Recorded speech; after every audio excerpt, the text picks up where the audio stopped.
Okay, so today I'd like to talk to you about costs.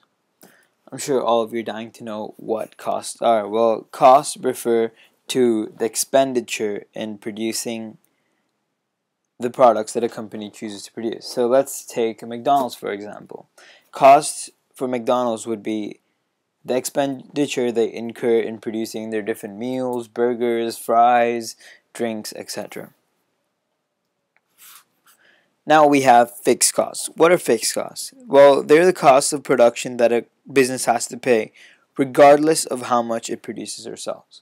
So for McDonald's, these are the costs that they have to pay regardless of how many burgers and how many meals they produce. So examples of this would include rent, market research, advertising, management salaries, etc. And these costs remain unchanged in the short run. But you have to note that fixed costs can change. But these changes would happen independent of the level of output. So for example, let's say the property owner of the land where McDonald's is situated in decides to raise rents due to higher property prices in the economy. So in that case, McDonald's fixed costs would increase, but it does not increase as a result of McDonald's output level. And now we have variable costs. These are the costs of production that change in direct proportion to the level of output or sales. So let's say, in simpler terms, if McDonald's decides to produce 3 times as many meals as they used to, then their variable costs would also triple as a result. So examples of these are raw materials, wages, utilities, taxes, etc. Even maintenance costs. So if McDonald's decides to produce 3 times as many Big Macs as they used to, then they would require 3 times as many buns, 3 times as many, beef patties, etc. Those are variable costs. Now we have total costs. Total costs are the total variable costs plus the total fixed costs. And this can be seen in this diagram, which is plotted against cost and output. And as you can see, it does not start at 0 because the point where it starts at is where the fixed cost of the company is located. And now we have an overall picture. In this, we see that the green, the large green in the background, that is the total costs. And then we have output-dependent variable costs and output-independent fixed costs, as we just found out about. And in between those, there's semi-variable costs. Well, what are semi-variable costs? These are costs that contain an element of both fixed and variable costs.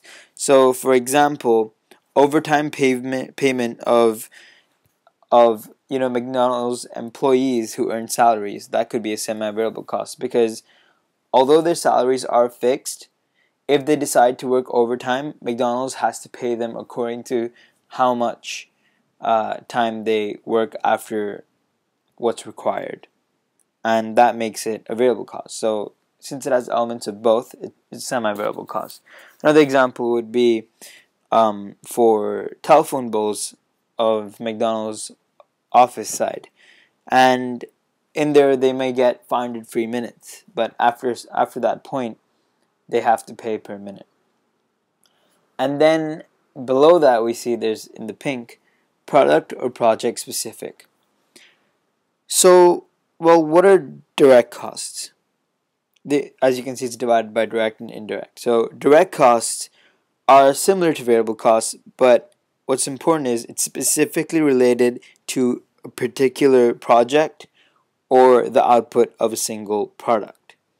So with a single product, let's take Big Macs for example, the direct costs involve the actual costs, actual raw materials involved in making the burger. So the bun, the lettuce, the onions, the cheese, etc. Indirect costs, or known as overhead costs, are those that cannot be clearly related to the level of output of any single product. So these are things that the company pays even if it's not related to the specific product. For example, you need people to make these burgers, and they're not actually directly related to the burger, but they're involved in making the burger. And the wages and salaries paid to them would include indirect costs. Other examples would be rent, advertising, legal expenses, utility bills, accounting fees, etc. And now we have marginal costs. As you can see, it's plotted against costs and quantity of output from McDonald's. So this curve, the marginal cost curve, is curved, as we see. And what's important about this diagram is it helps us understand economies of scale. Well, firstly, what are marginal costs? These are defined as the change in total cost resulting from a 1 unit change in output. So that is to say, the extra cost incurred by a company for every extra unit of good of a product they decide to produce. So since we see that the cost, the curve is curved, I speak, the marginal cost will decrease as the company buys more resources until a certain point, which is the lowest point on the marginal cost curve. So since McDonald's would require a lot of burgers, right? A lot of buns to make their burgers, as they buy more, the cost will decrease until a certain point because they're buying in bulk and suppliers are willing to decrease the price by a little. But after a certain point, it starts increasing. This is diseconomies of scale. So what companies will try to do, like McDonald's, what it should try to do is try to produce the amount of goods where it's lowest on the marginal cost curve. So where it switches from economies of scale to diseconomies of scale. So I hope y'all learned something today, and thank you for watching.